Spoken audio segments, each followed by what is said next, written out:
Sassy, crowd-pleasing, satirical, live-action comic book adventures, basically a bickering bromance between wisecracking Ryan Reynolds' fun-loving red spandex-clad pansexual anti-hero Deadpool and Hugh Jackman's snarling steel-clawed Wolverine. Hell of a blurb from Susan Granger of SSG Syndicate. That's right, our featured film this week. You've been waiting for it. Deadpool and Wolverine, which has now crossed $1 billion at the box office. Unbelievable. Or maybe it is actually very believable. A superhero movie and a sequel movie, of course, is going to make a ton of money, but it's done very, very well. So that's our featured movie this week. As far as our old movies are concerned, hey, just because Sam Morril mentioned it, he has a poster on his wall. It's one of my favorite movies. That's right, Robert Mitchum, Out of the Past. Phenomenal film. I'm very happy Harry had made time to watch it as well. Directed by Jacques Tourneur, Jane Greer, Kirk Douglas as well. The End of Summer, Yasujiro Ozu film I watched on the Criterion Channel. We'll discuss that. And also Eric Romero's A Summer's Tale. I love the fact that Harry got into that. It's a couple of foreign films there. He'll also mention Brick in the midst of his review there of Without a Past. But of course, Deadpool Wolverine will be taking center stage here momentarily. Before we do that, I want to say thank you to everybody who's gone to Apple Podcasts where you can subscribe, rate, and review. So I thought we would open up the mailbag here with a nod to Bill Simmons and company. By the way, the rewatchables, they finally did Pulp Fiction, one of my favorite podcasts to listen to. 2 parts, almost 5 hours, but it was outstanding. I texted Chris Ryan and told him what a great job they did. So if you're a Pulp Fiction fan, Bill, Chris, and Sean Fennessy, of course, does an excellent job there for The Ringer.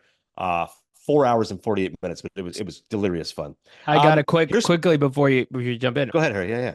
I also took down the 2-parter of the rewatchables. I love the rewatchables. Oh, you listened to? Okay, great. Yeah. And then I rewatched Pulp actually because I was like, that's great. Like, I got to see this. So yeah, no, they do amazing stuff over there.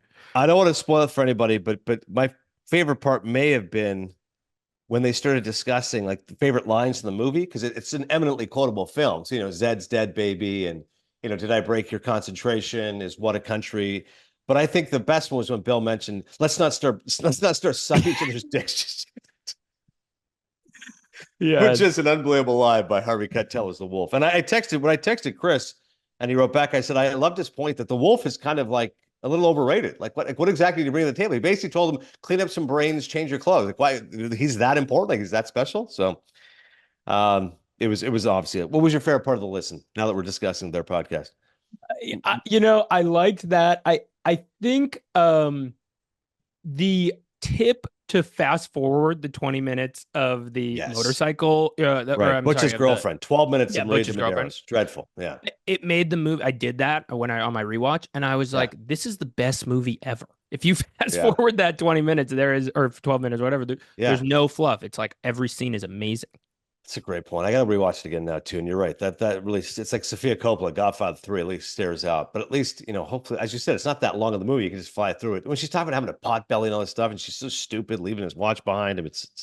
And they made a really good point. I thought it was like, is it the character is written? Is it poorly written by Tarantino, or it's a poor performance? And their argument was more it's a poor performance. You put Juliette Binoche in that movie or Julie Delpy, I'm like, yeah, then it's a better movie. So right. Interesting stuff too with the casting. At one point, I guess Weinstein wanted Daniel Day-Lewis to play the Travolta role. Like that would have been unbelievable. Daniel Day-Lewis as Vincent. I'm like, oh my God, I'd lose it. The last little tidbit about the DDL stuff like that was the talking about Travolta met with the guy about how to simulate being on heroin.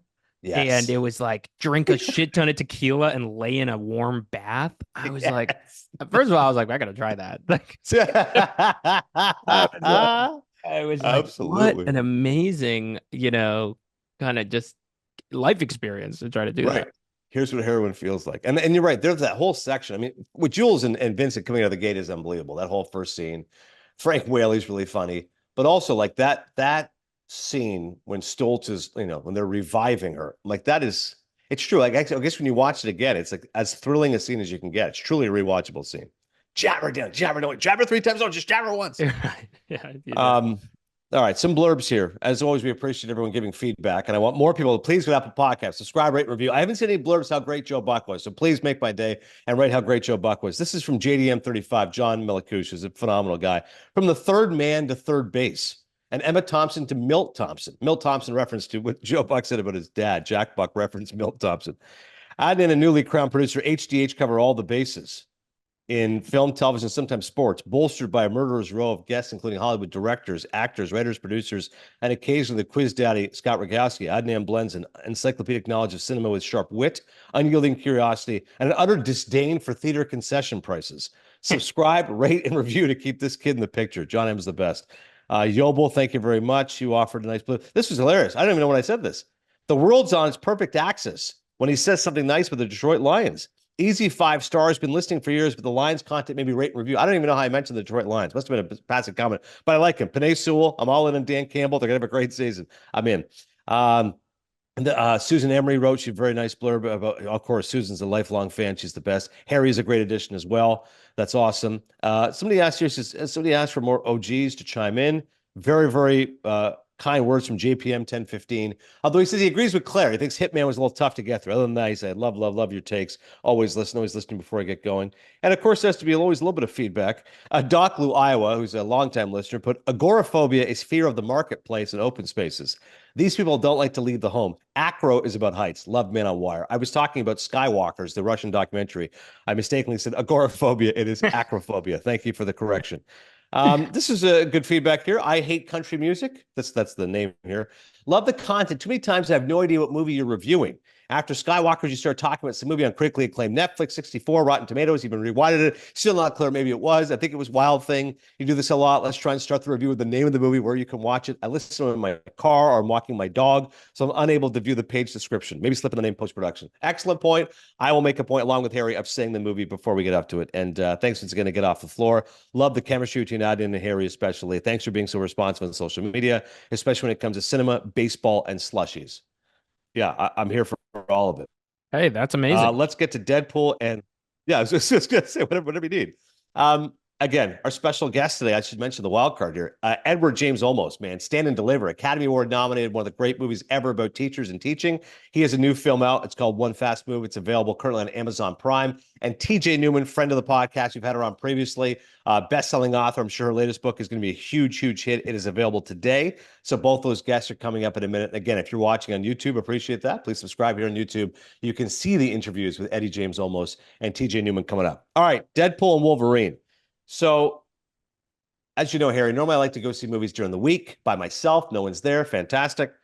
It's been a couple weeks now since Deadpool and Wolverine opened. So I said, okay, I think I should be safe. Friday night after work, I went there. What a mistake I made. The AMC at Garden Plaza, line out the wazoo. And I'm like, oh my God. I'm like, they can't be going to see Deadpool Wolverine still. But I don't know what they were saying. I'm like, Trap?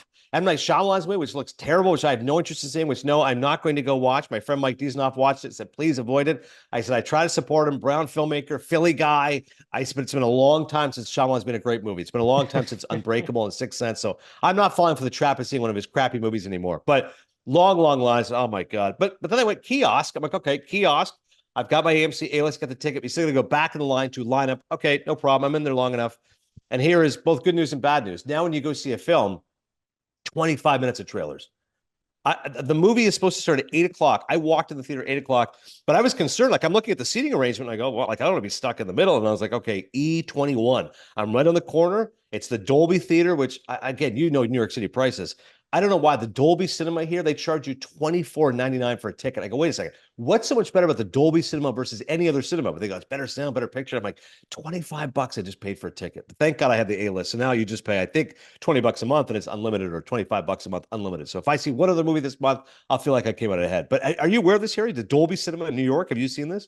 I've seen these things where they are pitching you on surround sound or whatever, yeah. But I'm like, isn't that what the regular movie's supposed to be? Like, I thought that's what we're paying for, right? I could watch it on my MacBook speakers at home if I wanted to. Yeah. You know, normally, if you go to a movie in New York City, $16, $18? You know, yes, short answer. I'm usually like hopping on one of my friends' Regal yes. kind of fast passes like you have. So, but yeah. I mean, it's insane.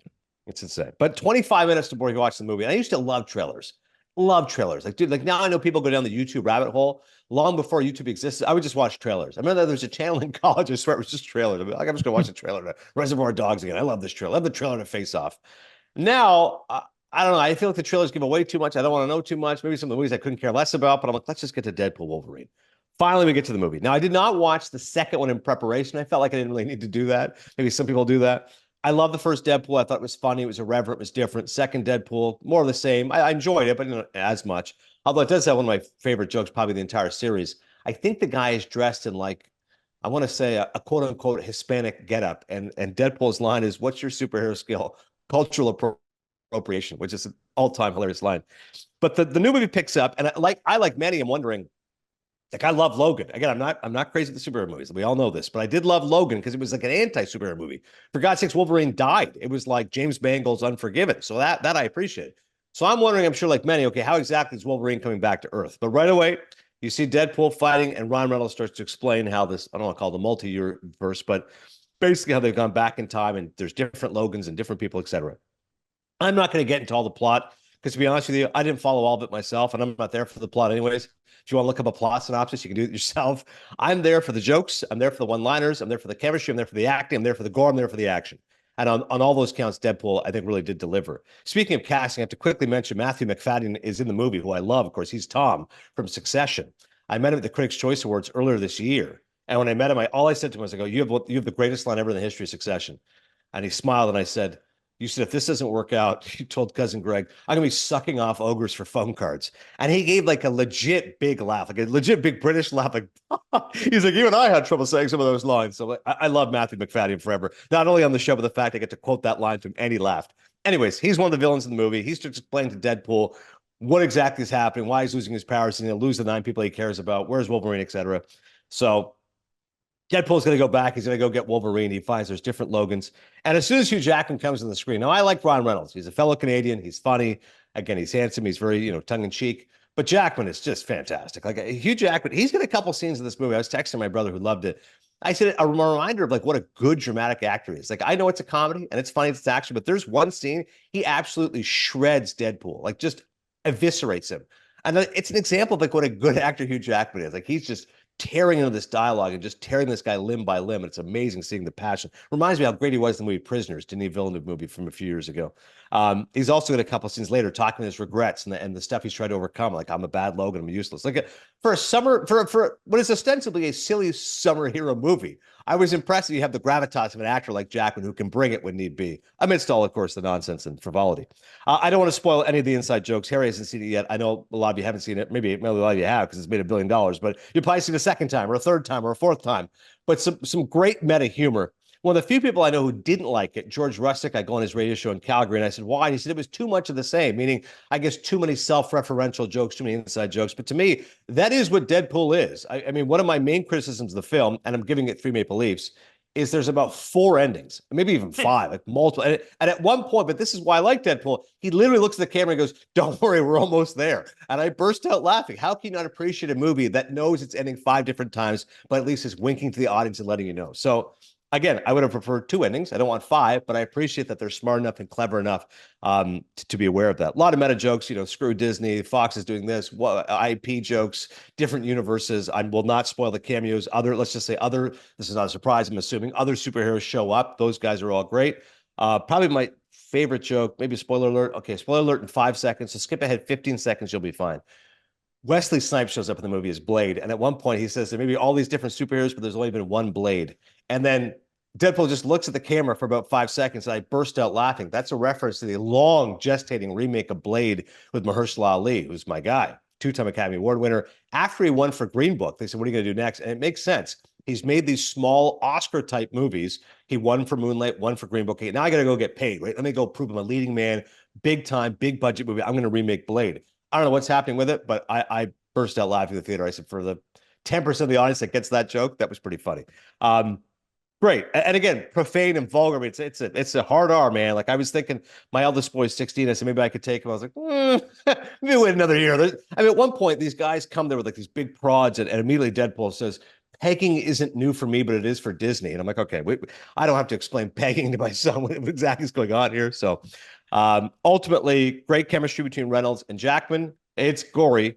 I mean, there's one scene, there's blood flying everywhere. It's funny when Harry mentioned Pulp Fiction, people talk about the gore and guys' heads, Marvin's heads being blown off in the backseat of the car. There's some gore in here where there's a lot of that kind of stuff. So if you want some big time action, you'll enjoy it.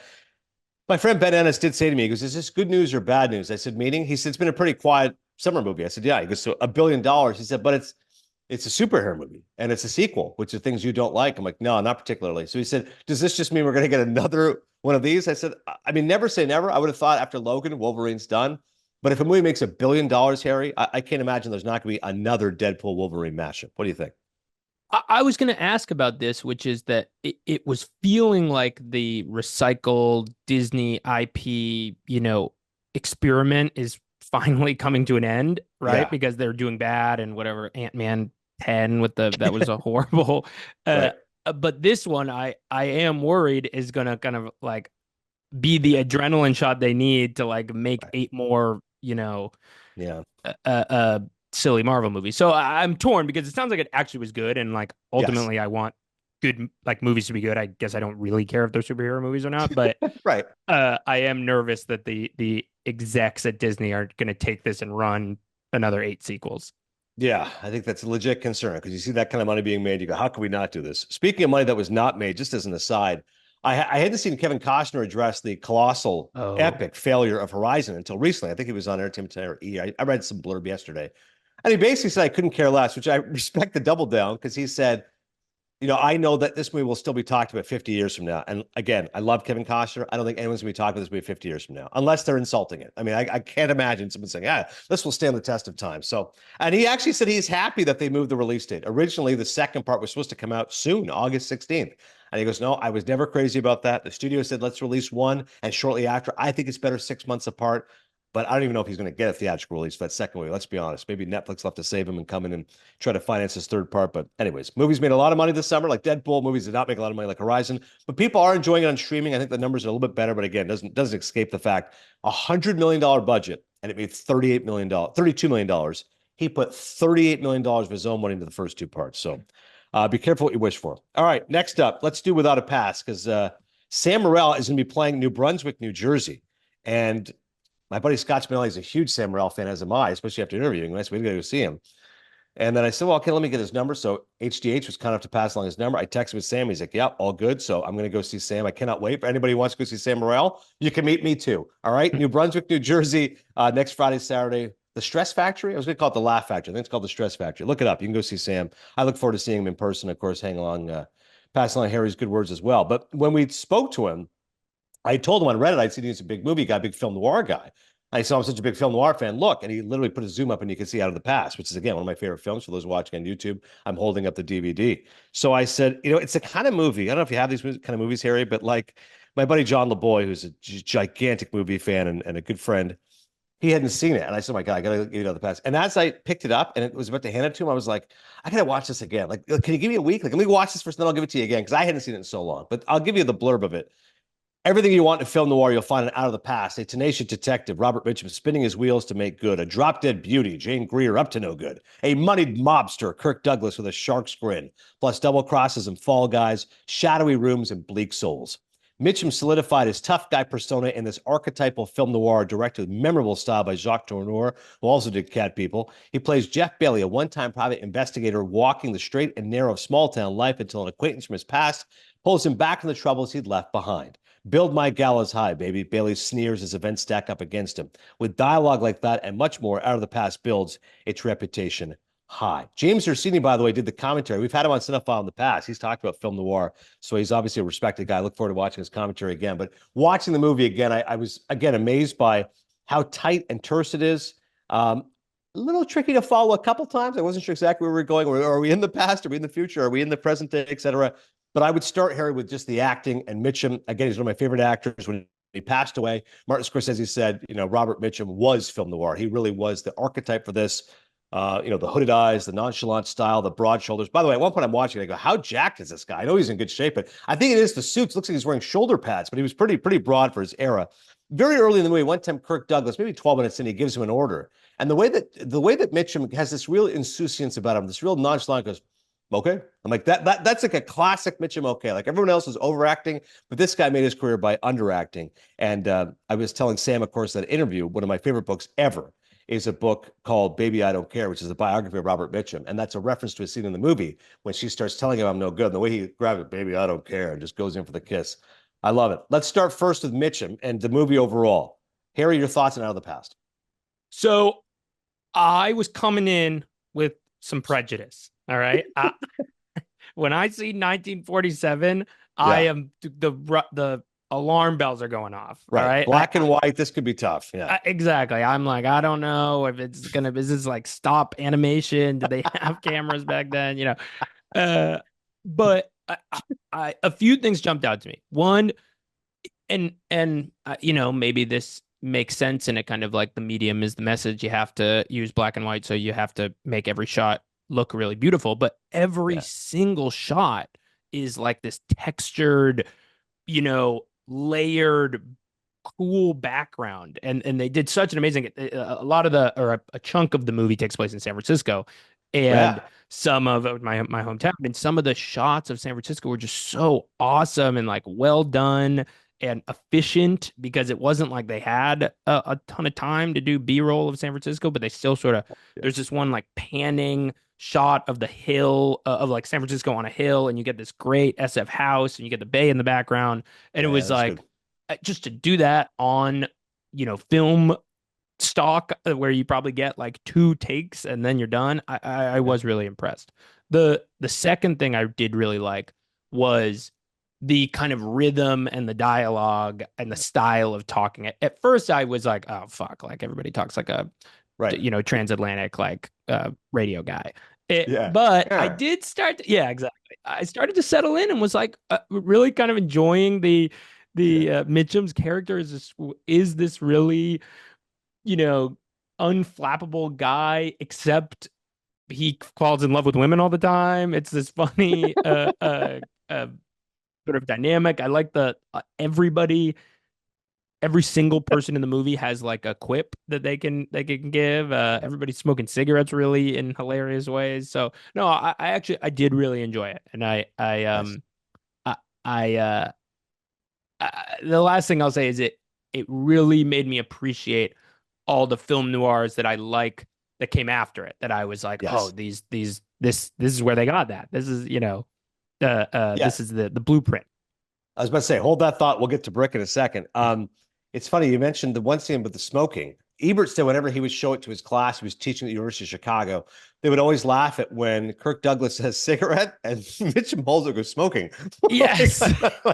It just always gets allowed. They're smoking. Like, okay, like they're all just, as you said, just chewing on these cancer sticks. How great is Kirk Douglas in the film? That's a really good description of him here on the DVD. A shark's grin. I mean, he's got the massive cleft. Every time I see him, I pick a Spartacus. I mean, he looks obviously eerily like his son. So when I'm watching, I feel like I'm watching Michael Douglas in a black and white movie. But he's got real charming charisma. And there's one scene he's got real menace. I was like, early on, he's like, this got real charisma, gangster, living a good life. But when he threatens her and like, he's like, I'm going to tear you limb by limb. I'm like, it was chilling what a good actor Kirk Douglas was. If you haven't seen a Kirk Douglas movie, when he's threatening domestic abuse against this woman, I was like, dude, he's no bueno. He's pretty scary stuff. So I thought it was a great performance by him as well. So make sure you check it Out of the Past. It's a great film noir. Like Harry said, if you don't see a lot of old movies, black and white movies, it takes a little while to get into the rhythm of it. But it's an absolute classic and a favorite of me and Sam Morrell. Now, you mentioned it's a blueprint for so many movies, because it really is. Brick, you watch. Rian Johnson, which is a neo-noir. Tell us about that. Yes, I did. I watched Brick, which clearly, is referencing these old movies of noirs. It's a little, so the conceit of the movie is basically like, what if a noir was jammed into a high school movie? So it's almost like a magical realism, because like the kids don't go to class, and like they have like all these like ostensibly like high schoolers are like dealing drugs and killing people and stuff, and so that element of it, like, it doesn't exactly make sense. And I have to say, and everybody's like, some of the character names in Brick are like Dode and like Puff or whatever. Like everybody has got some kind of weird noir jokey name. I'm not sure the movie totally landed for me. It was a little bit like, why I got the bit at first and I was like, oh, this is funny, and then I was like, all right. I just wish I'm not buying these high schoolers are like running around, and whatever artistic point is being made by this juxtaposition is not really working for me. but it did. Honestly, going back and watching Out of the Past, and then some other of these noir movies I love, I did appreciate just a director being like, I love detective movies. I love when a solemn, torn up detective is looking around trying to solve himself and solve the case at the same time. And I was like, I appreciate that. As somebody who also loves those movies, I would love to make a movie like that.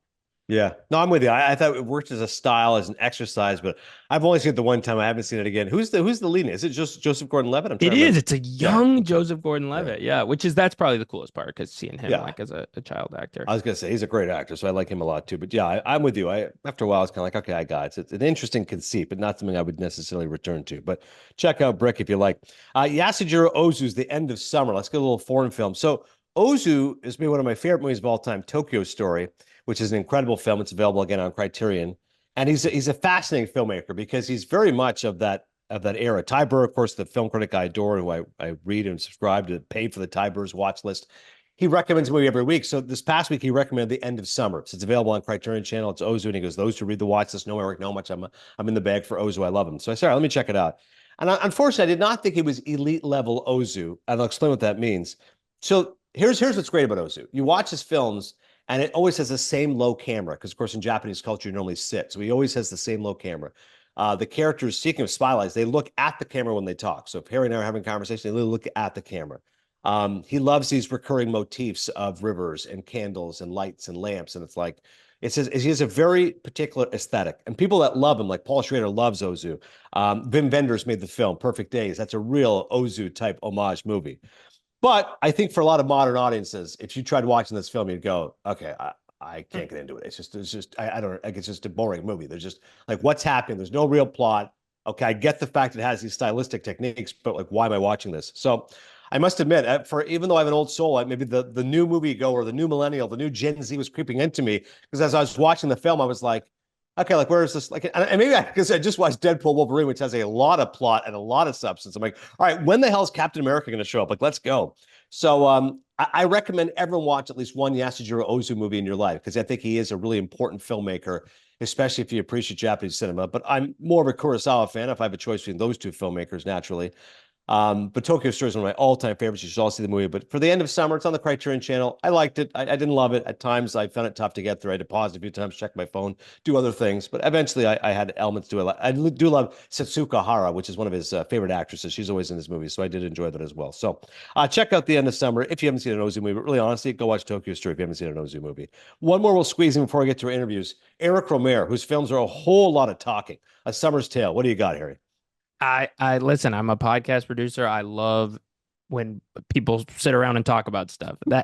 These Romero movies, I got into Romero because I watched and loved the Before the Sunrise trilogy. Huge influence on Linklater, yeah. Yeah. And I was like, what are there? You're telling me there's like there's a guy who just only makes movies where beautiful people sit around and talk about what like love and life. And so I'm in the bag for him. I love Nice. uh, uh, Love in the Afternoon is amazing. I love that movie. And some of he's got A Winter's Tale, Summer's Tale, Autumn's Tale, whatever. I watched a Tale of Springtime, and I thought it was okay. This one I did really, really like. It's about Gaspard, this young kind of hilariously French emaciated like guy who somehow has three women who fall in love with him, and like how does he figure out how to do all this stuff? But it really is basically a guy walking around in a French beach town, kind of like being sad about how his relationship with the girls that he loves. And I could watch 10 hours of that. That's catnip for you. Yes. So I really like that. I think anybody who likes he also has like Romero movies are, I think if you want to look at modern fashion, like if you want to dress cool, the number one person you should consult is whoever styles Romero movies. Everybody is just dressed kind of meticulously understated, beautiful clothing. So that's another awesome little tip for you. Favorite Romero movie? If someone has Love in the Afternoons, the one to watch. I think it's Love in the. That's probably the easiest one to get into. I would agree. It's because it's straightforward. There's like a real plot. Honestly, probably A Summer's Tale is another a pretty easy one to get into. And where did you see A Summer's Tale? Streaming service, or is Yeah, this they pop up on Max sometimes. Sometimes you have to pay for them, but like they'll pop up in the kind of Criterion, free or like non-paywall Max corner. Yeah. All right, good. People can check that out. So again, I like to take feedback from people. So I appreciate the fact our mailbag guy said he wants to the movie. So Deadpool Wolverine, I'll recap. 3 Maple Leafs. Without a Pass, 4 Maple Leafs. End of summer, Ozzy, I'll give 2.5 Maple Leafs. I think we threw in a brick review. It sounds like about 2 Maple Leafs. A Summer's Tale sounds like 3.5, 4 Maple Leafs. I don't know. And definitely that's one available on Max. So definitely check out those movies and more available on your streaming services right now. Okay, let's get to our special guest, Edward James Olmos. Take it away. One Fast Movie is the new film. It's available on Amazon Prime as of August 8th. And a real pleasure to bring in Edward James Olmos, who is obviously so well decorated. Academy Award nominated for Stand and Deliver, Battlestar Galactica, American Me, Selena. So much great work. Eddie, great to see you, man. Thanks for giving us a few minutes. It's a pleasure, Adrian. It's a pleasure to be here with you. Thank you for the interest. Let's talk first about One Fast Movie, which I had the pleasure of seeing. It's a really fun movie, and it really kind of deals in a world that I wasn't aware of, which is all about dirt bikes. How much did you know about dirt bikes and that entire universe? Speed bike racing is way beyond anything I could have ever expected. I mean, they defy gravity, they defy physics. It's a very difficult sport, and one that I must say that all those that are in it, I take my hat off. They are tremendous athletes. Yeah, it's really well. I agree. And it's really well captured in the film. And there's great POV shots from that camera. Obviously, the cameras are on the racer, et cetera. But I think the film really captures that essence, as you said, that thrill and the danger of what you're doing. Yes. And that to me is the essence of why, it was when I read the script, I said, boy, man, how are they going to do this one? This is amazing. And, for me, I'm very grateful to be part of it. It's got a story that is very compelling. It deals with love. It deals with family. It deals with community. It deals with pride of understanding who you are and the defining moments in one's life and what it does to them, and the pursuit of happiness and the pursuit of, more than anything else, the dreams that you have as a human being, and love, true love, and how to overcome epic challenges. And for me, it's quite an experience, this movie, and it's simple. It's not it is, to me, a film that I think merits your time. Yeah. And and when you're done, you'll understand yourself a little bit better. And that really, to me, is very interesting when films do that, and this one does. No, without question. And you're terrific in the movie. You're playing that wizened veteran. You're the guy who's running the shop, and you take along the guy and kind of teach him the ropes and stuff. Did you base the character on anyone like that? Are you good with your hands yourself? Can you fix bikes, things like that? Well, I mean, am I a pro at doing any of that? No. Have I done it? Yes. And all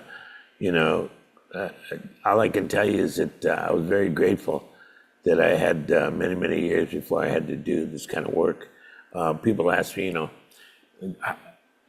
do you still use technique that you learned when you were a kid, young? And I said, yeah. And I learned more, and you augment your life. You don't leave things behind. And people who do leave things behind and forget about them, it really changes your presence, your present. And when you carry it with you and you can look at it and really use it, then your past is your best friend. It gives you all the strength and understanding of you as a human being. So for me, it's been a very strong and beautiful understanding in this film. And that's what you get when you go see it. You get to understand yourself. And so it's an interesting journey. And I think people will find it to be one that's exciting. It's wonderful entertainment, but at the same time, revealing. Yeah, so much of the film is about redemption. It's about, a father trying to reconnect with his son, trying to atone for the past. And your character, you don't know his backstory, but you give this great monologue, this great speech with the lead actor. Again, people are going to see the film, One Fast Movie. I want to know specifically about that scene. You talk about technique. What did you draw on for that scene where your character's revisiting his past and talking about some really, deep buried regrets? Yeah, I think that for me as an actor, it's the most intuitive time because it does throw you understandings that you have to deal with. And it works. It works for the viewer, and it works for the artist doing it. And that's really why we like storytelling, and why so many people watch movies and watch theater and read books and look at paintings and look at art, and find out more about themselves. And it unleashes inner understandings and feelings. And to me, that's been the case in this movie. It does it really well. And Kelly, who wrote it and directed it, does a wonderful job. He's a young kid that is doing very well. And KJ Apa, who plays the youngest boy in it, Wes, is really going to be a very strong actor, and he is now. But I mean, he's going to be used a lot more in years to come. And Dean, Eric Dane plays Dean. Yeah, I wanted to ask about Eric Dane. You got some great scenes together, and he's got this really, macho, aggressive. I can imagine he must have been a lot of fun on set. A lot of fun. He's a wonderful, wonderful artist and actor, and I really appreciated working with him a lot. And we became friends, and I'm very grateful that I was given the opportunity to work with him. And you see it on camera. Without wanting it to be, because some situations are humorous, some aren't. And when the humor comes out in situations, it's true. It's not, a funny word or, it's humor is really in the situation. And the situation that him and I did was funny. There were funny moments. And I found it to be really an enjoyable ride because of that humor. And our character had it. And so you're always waiting for it, and you always got it. And that's what happens with people that are good friends and know each other really, really well. You don't have to do something funny. It's just the matter that you're even doing anything makes it funny, because you know the past history. So it's wonderful. I loved working with Eric. Yeah, because you're right. You're trying to convey the fact these characters have known each other forever. They needle each other. They insult each other. There's a sore spots they've got for years to come, and it really was able to demonstrate that well. Again, as you're mentioning, those people, Kelly Blatz wrote and directed, KJ Appa's in it, and obviously Eric Dane and Maya Rafiko as well. One Fast Move, again, available on Amazon Prime, August 8th. I encourage everyone to check it out. If we have a minute, I would love to ask you about some of your other work. Listen, Stand and Deliver is one of my favorites. I can't think of a better film about a teacher. I have it still emblazoned in my memory. A negative times a negative equals a positive. Say it. It's such a great scene. It's a memorable film. What can you tell me about Stand and Deliver? Other than the fact that it was one of the most inspirational films I've ever had the privilege of being a part of. And I will say that it captured lightning in a bottle. It's one of the few films that I've seen done by anyone that really helps you understand yourself. And every time you see it, it holds itself in time. It doesn't become something that, that's an old kind of, that was an old idea or an old style. Or, it's not, it's that it's one of the most viewed films, if not the most viewed film ever made in the U.S. for the United States, in the United States ever. Wow. And it's because it, tens of thousands of teachers have used it for 40 years. And as a teaching aid, an inspirational aid, and a guide to understanding yourself better by playing this movie. And they play it in the classroom. And most people that have seen the movie saw it in school. And if you start to think, how many films did you see in school? Catcher in the Rye is probably the only book that everyone has to read. In the 8th grade, it gets for English and literature. And you have other books that you read, of course, but that's the one almost common denominator book that you read. Well, in film, there's nothing like that until Stand and Deliver. Now, Stand and Deliver has become an integral part of the teaching process in the school systems, especially in schools that have diversity, a strong case of diversity throughout there, because it's very inspirational. It's inspirational for the teacher and motivates the students immensely. I can't imagine what it would take to be able to put that movie on, let the kids see it, and then after it's over, you stand up in front of the class and start teaching as the teacher. But that takes a lot of chutzpah, as they say. It's ready to run through a wall. You know, it reminds me in some ways of To Kill a Mockingbird, you know, because the central character is just imbued with such goodness. How did you play a character who's just a fundamentally decent and caring man? I don't think you play that. It's like anything else. It becomes an integral part of the nature of the character. So upon becoming a part of that character and watching him, I studied him for a year. And, you know, the way he walked, his mannerisms, there was a reason why he could do this. And this is something that hadn't been really done with the kind of understanding that he did. Mathematics is a language. And it's a beautiful language, but it's a language and it's difficult. But all over the world, if you learn calculus and you learn advanced mathematics, you can speak to anybody in the world. Even though you don't speak the language, you can talk by numbers. You can, on the board, you can, you know, you can do equations and speak to each other. And to me, what he did was he taught inner city school kids who had no prior knowledge of their love of math or hadn't even thought about it. He taught them to love the language, to learn it, and to be secure enough to be able to use it. And they mastered it. They mastered the art form of calculus in a few years. And he taught them. That means he had to teach them algebra, geometry, math analysis, trigonometry, you know, and then go into calculus and physics. And so he was an amazing human being. So it was pretty easy after watching him to understand where he was coming from. I mean, for him, his whole world was helping others and teaching, and he got off by making the lights go on. And when he saw the child understand it, bingo, he had hit a home run, and for him, he had won the game. And that was it, man. He got another kid to lock in and say, I get it now. This is what you mean, and they could get up there and do it. And they can say, you got it, that's it. So, you know, calculus, math is easy.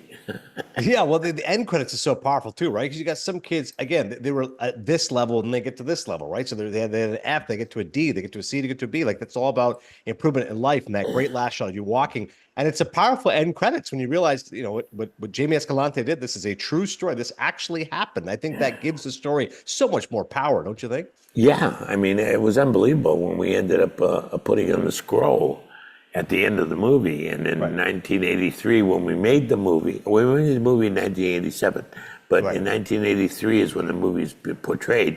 In 1987, 18 students took his class, 18 students passed the advanced placement test, AP calculus. In 84, 34 took it, 34 passed. And you see it going all the way up to 1987, you know, here we are, 1988.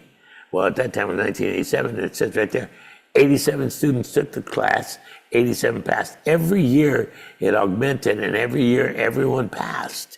That's, I mean, it made me cry. I mean, it really is a tearjerker when it comes to realize this is possible. That's why the movie works so well today. It still rings true to the fact that it is a truth. And it's a truth that once you learn it, it's like reading a really good book.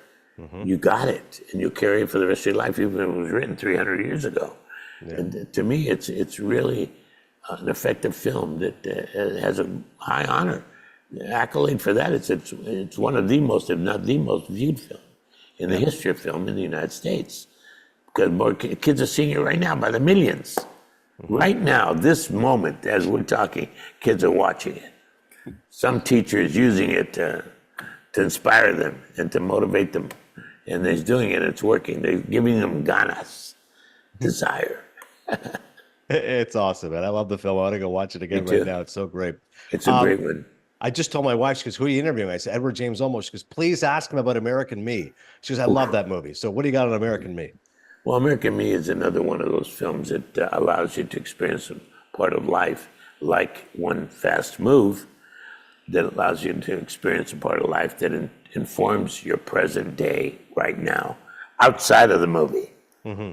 You're watching the movie, but what you get from it is what we're talking about. American Me was one of the classics on that. It allows you to experience a part of life that you don't want to experience. Yeah. At least most of us don't.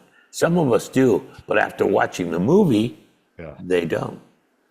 They understand it and say, you know what, I think I'll take this door instead of that door. And, and that's why the movie was made. Yeah, it was obviously very raw. One more for you. I was reading, you wanted to grow up to be, originally when you were a kid, you want to be a pro baseball player? Is that true? Yeah. It was wonderful. I had a wonderful experience, and it taught me the key ingredients to who I am today. It taught me values that to this moment in time, talking to you today, I use every single day. It's called discipline, to do the things we don't like to do, so we have the discipline to do the things we love to do when we don't feel like doing them. Okay? That's discipline. Determination, perseverance, and the key ingredient to my life has been patience. Give yourself a chance to fail and make mistakes and continue moving forward, not giving up. And that determination is everything. And to me, those are the values I learned playing baseball. And when I learned them, I use them now in everything, every day. Every day I make my bed. Every single day I make my bed. Now, I don't know anybody that likes to make their bed, except I do it because it makes me feel incredible when I finish going to the bathroom and washing up and cleaning my mouth and getting ready for the day. I am getting ready for the day, and I'm feeling good. I'm brushing my teeth, getting shaving done, and I come walking out of the bathroom, and the bed is made. That's something you can't explain until you actually experience it. Yeah. And once you experience it once, you're going to say, wow, now I get it. And now I get it. Okay, that's a real good indicator as to what condition I'm in. Yeah.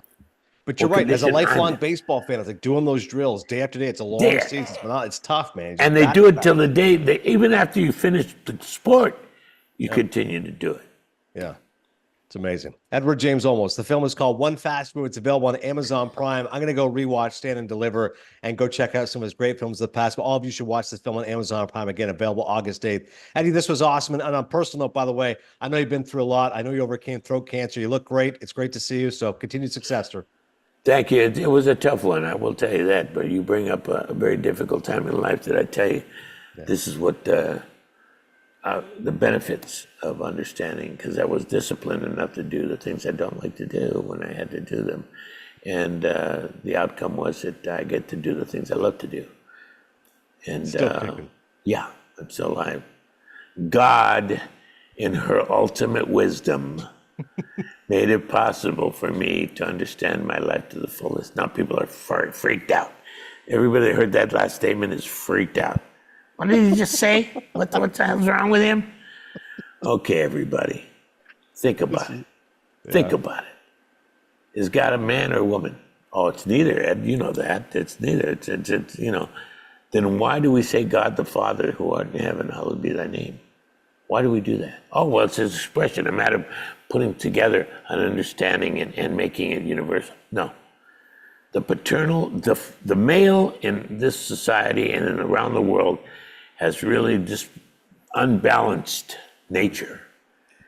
And as far as I'm concerned, we got to get back into balance. And the only way you're going to balance that is making men and women equal. And the only way you do that is making God a woman. Eat that one. I was expecting that kind of wisdom. I love it. God's a woman, and you're a gem. Thanks so much. and one fast move is what we just did right now.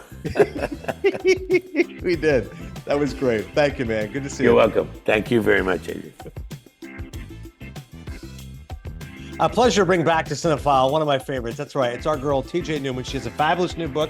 It is called Worst Case Scenario, available now. And I'm sure it'll be yet another bestseller like her previous books, Falling and Drowning, instant New York Times bestsellers, published in 35 countries. And by the way, soon going to be motion pictures, which is, of course, what we want to talk about is the movies. But TJ, great to see you again. Welcome back. Wonderful to see you too. Thank you so much for having me. So listen, you're such a wonderful person. We had a great time when you came and visited us at MLB Network. Harold Reynolds is grooving balls and you're like smashing line drives. You're literally a delightful person. And yet you love scaring the bejesus out of people. Why have you done this again? We have another story in which you're terrifying people away. I'm just going to read a little bit about this. When a plane falls from the sky, a town rises from the ashes, following her stunning debut through Falling and her heart-pounding follow-up Drowning. #1 internationally best-selling author TJ Newman is back again with Worst Case Scenario, heart-stopping thriller, ordinary people thrust into an extraordinary situation. This is about an international nuclear event scale tracking nuclear disasters. I mean, this is heavy stuff. It's one thing to have a plane crash. We're talking about a plane crash into a nuclear plant. What's wrong with you? It's a great question that my therapist and I are always working on, and we've yet to come up with a firm answer. You know, I don't have a diagnosis just yet, but yeah, these books are sort of my way of working through it, I guess. But yeah, this one, like you're saying, this book, it's my third book, and it is bigger in every way. Like you're saying, like you just described, I went as big as I could possibly get with this, and I knew that because I knew after my first book that I needed to do something bigger with the second, and I did. And then with this one, it was like, how big can I get this? And I really worked hard to figure out what would be my worst case scenario. And plane crashing into a nuclear power plant is a good place to start. And the way that I sort of got the seed for that planted in my mind was years ago when I was researching my first book, Falling. And I love that you included this in the prologue, but go ahead. Yeah, exactly. It's an important component to this. I was a flight attendant for 10 years. I wrote my first book on the aircraft as a working flight attendant. And when I was researching for that, I would have questions for the pilots that I was flying. They didn't know I was writing. They thought we were just making casual conversation. Yeah. And I would ask them lots of like nuts and bolts conversations about, you know, flying, policy, procedure, that sort of thing. But I would also ask them questions about the sort of psychological and emotional aspect of being a pilot. And so every pilot, I would ask the same question: what is your biggest fear?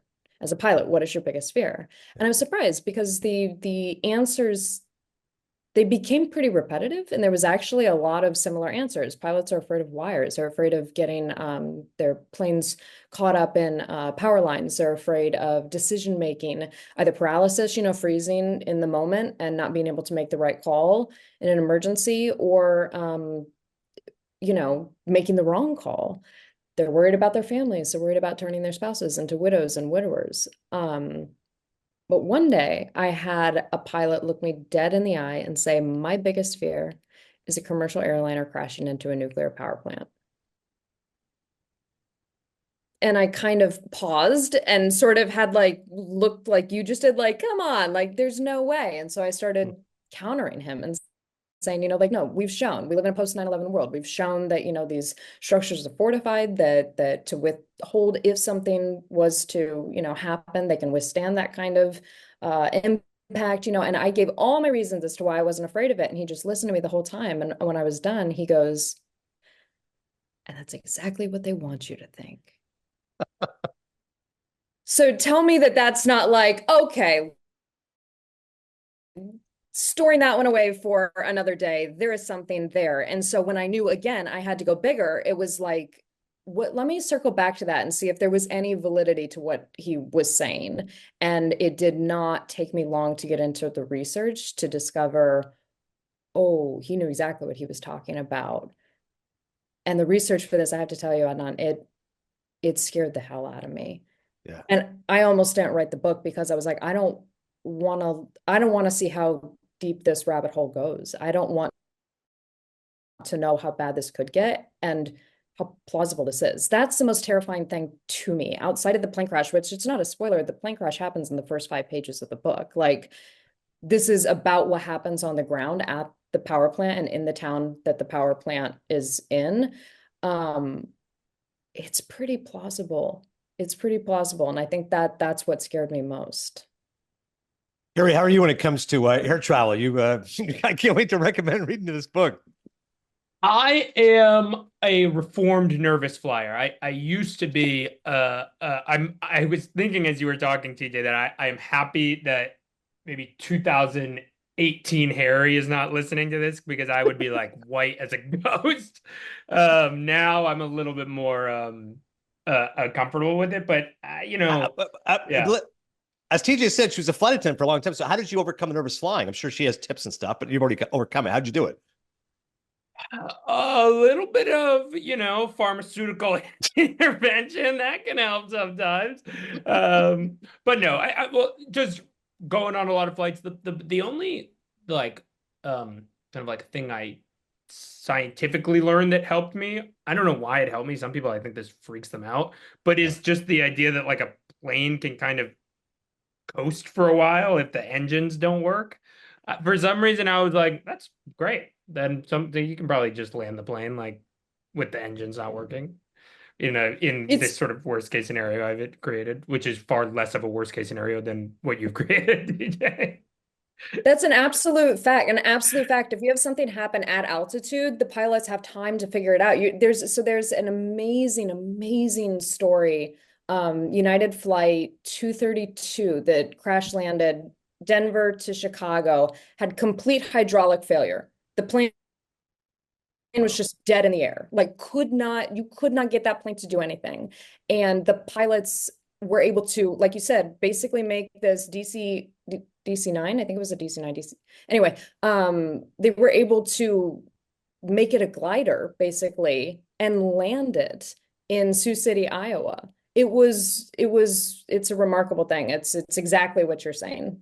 Yeah. And I've read that too, Harry, like being a nervous flyer myself, it was like the key is to talk to flight attendant, make them aware of it. There's, board as late as you can, right? I don't like that feeling of just sitting there being stuck. Nothing worse than 3 hours in the tarmac. Like if I can just get on and we go. But TJ, I'm sure you found, like, I was like, just tell the flight attendant, hey, I'm not creating the plane. You can keep an eye on me. I'm like, sure. And the flight attendant, like they get it. They're like, yeah, no problem. And by the way, are you married? Do you have kids? Like, did they get you talking a little bit? Okay, can I get your drink? Anything you need? Like, I'm like, it's just that unease goes away, but you need to kind of verbalize it, right? Absolutely. And let us know so that we don't know that you're not, that there's not something else going on. If I know that you're nervous and maybe acting funny and maybe acting pharmaceutically, I'm going to treat that differently if I know that the origin of that is that you're just a nervous flyer. So yeah. Always let the flight attendant know. And it's helpful to talk. I always found kind of the most helpful way to talk to people when they were afraid of flying is they tell me I'm just terrified and this and this and this. And I'd be like, yeah. We're on a metal tube miles up in the air going hundreds of miles an hour. Like, this is insane. I don't fully know how it works. Do you? No, this is like magic. This is totally insane. Like, right. And I mean that completely. Like, everyone's like, I know it's crazy. I'm afraid of flying. I'm like, why is that crazy? What we're doing. This is insane. This is absolutely insane. And I think once you kind of like accept that, like, oh, this is a wild activity. I don't know. You kind of let go of some of that fear that comes along with it. 100%. The reason I mention it is because one of the best things, and you should all follow TJ on Instagram and Twitter now, formerly, I guess it's X now, formerly Twitter, because what I love what you do is you'll post people who send you messages of themselves reading your books on planes, which is absolutely hysterical. I will say the cover, I totally understand. When people say, I don't want to read it on a plane, I'm like, why? I wrote it on a plane. It makes it like an immersive Disneyland ride. You know what I mean? You've got the sights, the smells, the seats are shaking. I think it makes for a better read. But I do understand slight hesitation with the cover, which has on this one a burning aircraft. I'll understand on that one why there may be hesitancy. Well, listen, the books, I've read the first two, and I can't wait to dive into the third. I'm so grateful you sent me a copy, but I want to focus on some of the movie stuff because when you were on with us previously, you had mentioned, listen, Spielberg read the book. There's some interest. This is at least the latest story I read. You correct me what's right, what's wrong. This is April 29th of this year. Falling landed a 7-figure deal with Universal and working title, and the script is being written by Newman and Shane Salerno. The latter is producing with working titles Eric Fellner, Tim Bevan. Newman's follow-up, Drowning, the rescue of Flight 1421, was bought by Warner Brothers and a $3 million plus deal, and I'm pretty sure I saw on your social media, Paul Greengrass is going to direct one of those. So you tell me what's right, what's wrong. all fact check gets a green check. It's all correct. Everything is correct, like you said. The only thing I will add to it, this exciting development, is that Drowning is being adapted by Steve Kloves, which is, of course, was Wonder Boys. Famous, yeah, yes, Wonder Boys, exactly, The Fabulous Baker Boys. Most people probably know him most famously. His famous credits are the Harry Potter movies. He adapted all but one of them, which you know, that's to be able to take a world like Harry Potter that is, I mean, you know, beloved all over the world, to be able to take that and faithfully adapt it to movies that are equally as beloved as the book world is. I mean, that is, as someone adapting something, I can't think of a taller order, and to know that he knocked it out of the park, I mean, just at a level that you just can't even comprehend. To know that that writer is handling my story is just a privilege, and makes me more excited than anything. It's great. That's awesome. That's awesome. Which one is Greengrass directing? Falling or Drowning? Drowning. Those are both Drowning. Yeah. Now, Falling, have you written the screenplay or you're still working on it? Both. Okay. I feel like I'm still editing worst case scenario. Like any project you ever have, like the editing process is it's always so funny. Like, are you done? It's like, done. I don't think I'll be done until I'm sitting in a movie theater watching the movie. Like, right. I still feel that way looking at the book. That's why I try not to pick up my books after they're like out and in the world, because if I sat down with this book, and I love all three of them. I love all three of them. They're done, they're finished, they're great. If I sit down with a red pen, and any one of my finished books, they're covered in red ink. So I don't think the process is ever done. When can we potentially see Falling or Drowning in movie theaters? Do you have any idea on a timeline?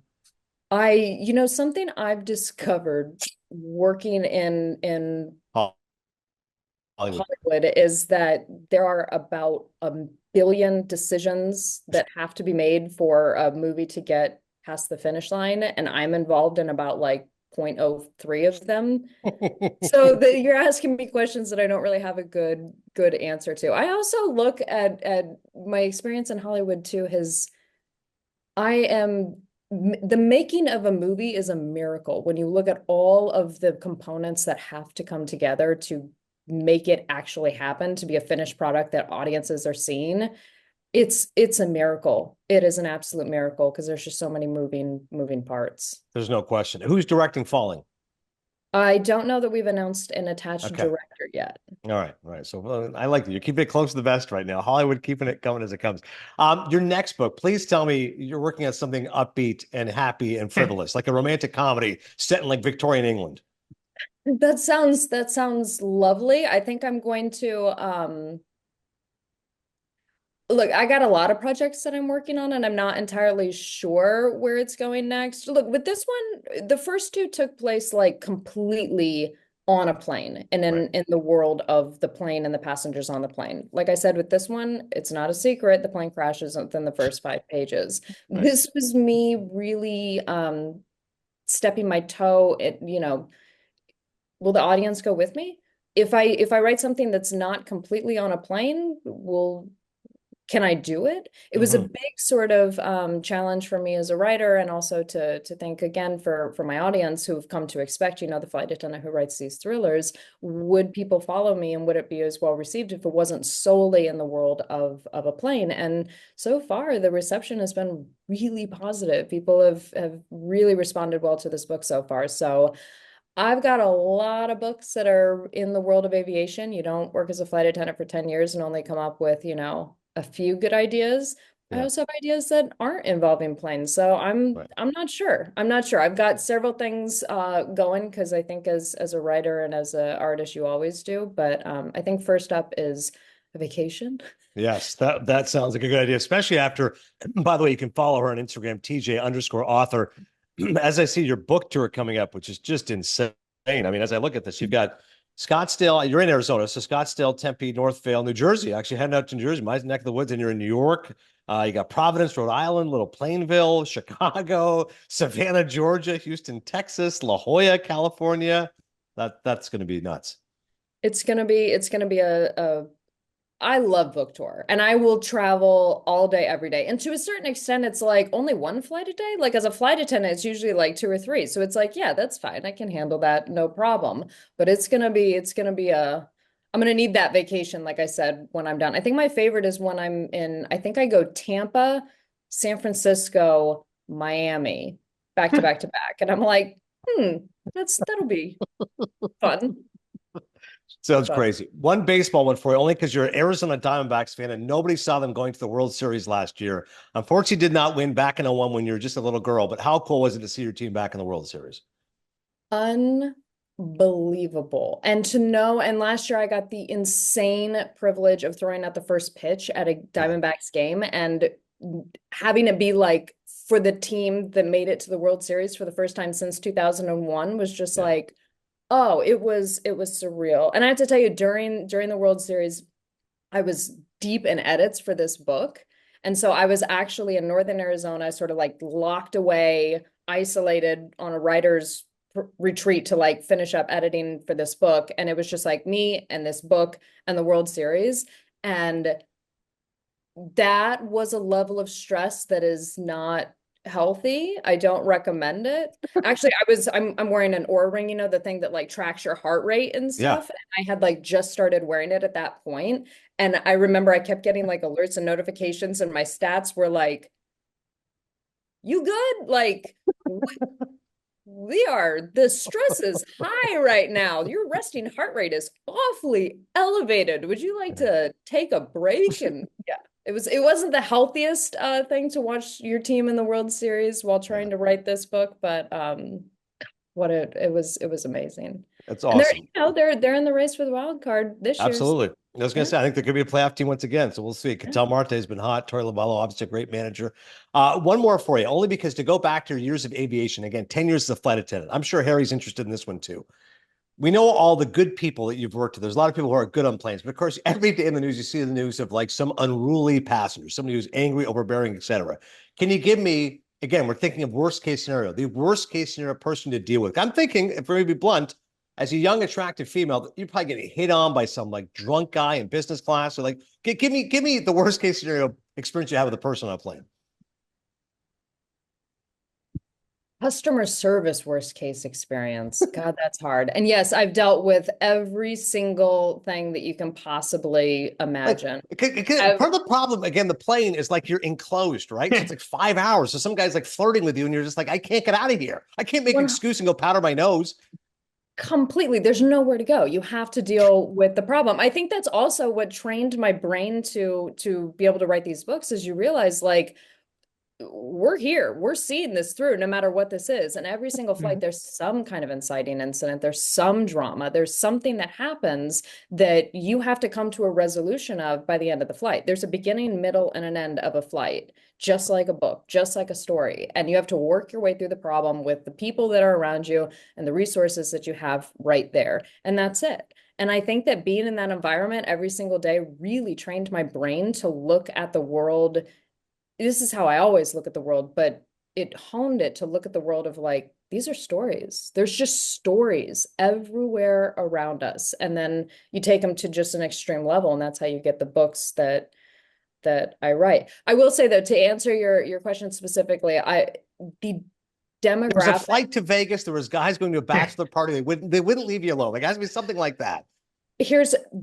When I first started, I was working a flight to Vegas. It's always the flight to Vegas. Exactly. I was working the flight to Vegas, the Friday night, like, sunset time, Friday night, leaving San Francisco, going to Vegas. Ridiculously short flight. Harry from San Francisco, by the way, so he knows this flight well. Go ahead. Yeah. San Francisco, Vegas, Friday, just after everybody's gotten off work, they're going for their bachelor parties, they're going for their weekend. They've pre-gamed at the airport bar.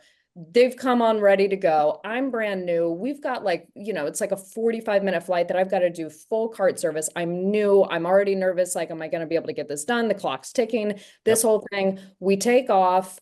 It's bumpy going in and out of Vegas during the summer, often is.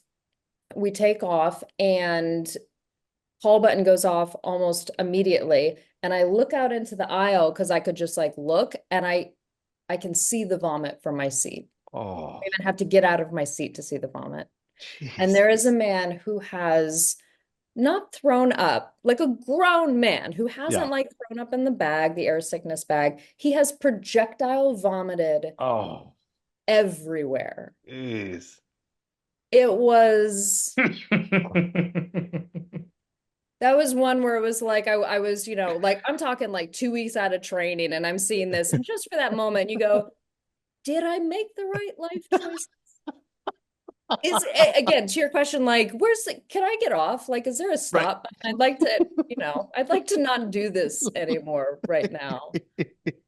Oh. Projectile vomit. That is indeed worst case scenario. Thankfully, the book is much better than projectile vomit. It's called Worst Case Scenario. It's available now. Again, TJ Newman, one of our favorites here on Cinephile, best-selling author, a great storyteller, a great guest. Have an awesome time at the book tour. Hopefully Arizona makes the World Series again. I can come see it at some point. But congratulations, TJ. I'm thrilled for you. Thank you so much for having me on again. It's great to see you. All right, thanks once again to Eddie James Olmos and to TJ Newman, two fantastic guests. Obviously, one a well-respected, decorated actor, and one an author as well. Although TJ Newman's still, I got to tell you, man, if you're on a plane, I can't imagine reading that book. I mean, the cover, Harry, is just literally a plane in flames. Like, what? I mean, imagine just turning next to the guy. What are you reading? Oh, I'm just working on a book about a plane crashing into a nuclear plant. What are we doing? Non-plane reading. Otherwise reading. Yeah. All right, we got lots more Cinephile, of course, coming up in the days and weeks ahead.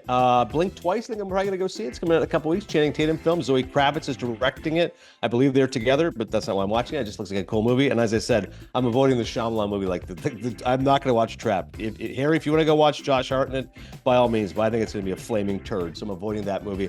And last thought, The Instigators, which we just reviewed, Doug Liman, the director, unfortunately not doing well among the critics. 41% Rotten Tomatoes. 71% among the fans. So curious what people think out there. Let me know. Tweet me, post, whatever you got. The Instigators, available on Apple Plus. Doug Liman was great to us. I enjoyed it. I thought it was a fun action comedy set in Boston. Let me know what you think. And of course, we'll keep things interactive here on Cinephile. Please do watch us on YouTube as well. Subscribe, rate, review on Apple Podcasts. And I will see you at the movies.